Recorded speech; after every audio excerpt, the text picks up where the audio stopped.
Балалар, сабағымызды бастамас бұрын жұмбақты шешейік. Еш тесікке тұрмайды, ол жоқта жер құрғайды. Бұл не?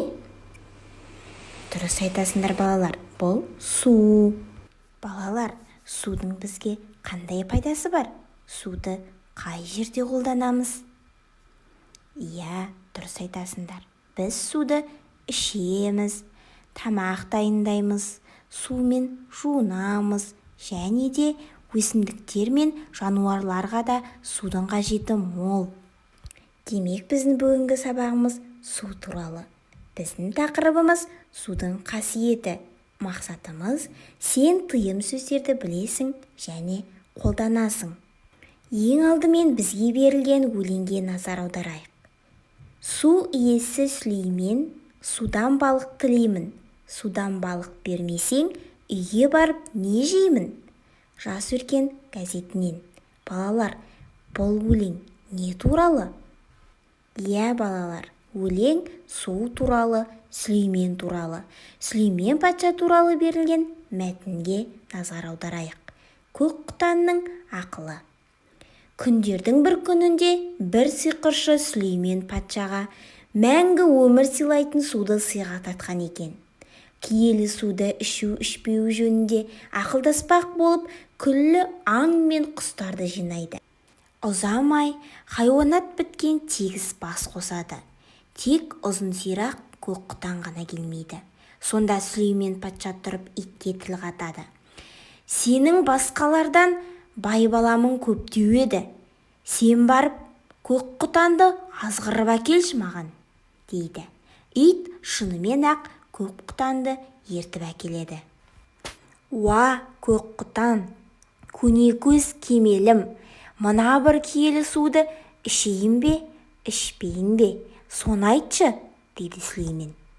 Егер мына суың өзіңнің барша дос-жараныңа, туған-туысқандарыңа және ұшқан құс, жүгірген аңға жететін болса, онда бұл суды ішіп қой. Тамшысын да қалдырма. Сонда өмірден бақытты да, қуанышты да табасың. Бірақ оны бір өзің ғана ішсең, мәңгі бақи өкініп, опынумен өтесің. Жалғанда соқа басың сопиып, жалғыз қаласың. Жақын жуығыңның бәрі баяғыда кеткен соң, бір өзің не қуаныш, не қызық көріп жарытамын дейсің. Япырмай, сен шынында данышпан екенсің. Мұны маған сенен басқа тірі жан айта алмас еді, дейді Сүлеймен риза болып. Сөйтіп, ол киелі суды ішпейді. Пошы қожа. Аударған Әбдімәлік Жұмабаев. Балалар, мәтін не туралы?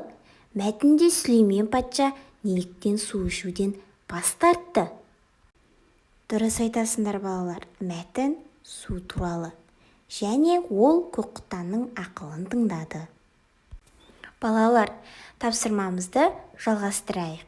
4-ші тапсырма суға қатысты тыйым сөздерді жалғастырып жаз. Ал сендер суға қатысты қандай тыйым сөздер білесіңдер?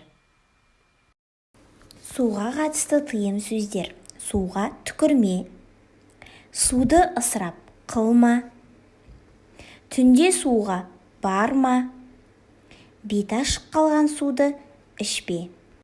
Қане балалар, тыйым сөздерді дәптерімізге жазып алайық.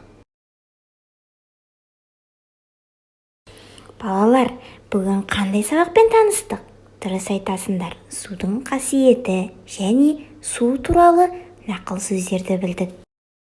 Қане, су сөзіне синклейн әдісі арқылы 5 жолды өлең құрастырайық. Зат есім су, сын есім сұйық, дәмсіз. Балалар, 3-ші жолда қандай сөздер тұратын еді? Ойланайықшы. Дұрыс айтасыңдар. Етістік, ағады, салқындатады, қатады. Одан кейін 4 сөзден тұратын сөйлем керек. Ойланайық. Иә, жазда балалар суға шомылады. 5-ші синоним. Дұрыс айтасыңдар. Өзен деген синоним болады. Жарайсыңдар балалар. 5-ші тапсырмаға назар аударайық. Суды үнемдеу дегенді қалай түсінесің? Осы бағытта сен қандай ұсыныстар айтар едің? Өз ойыңды жазып көр. Бұл сендерге үй тапсырмасы балалар. Сабағымыз аяқталды. Сау болыңыздар.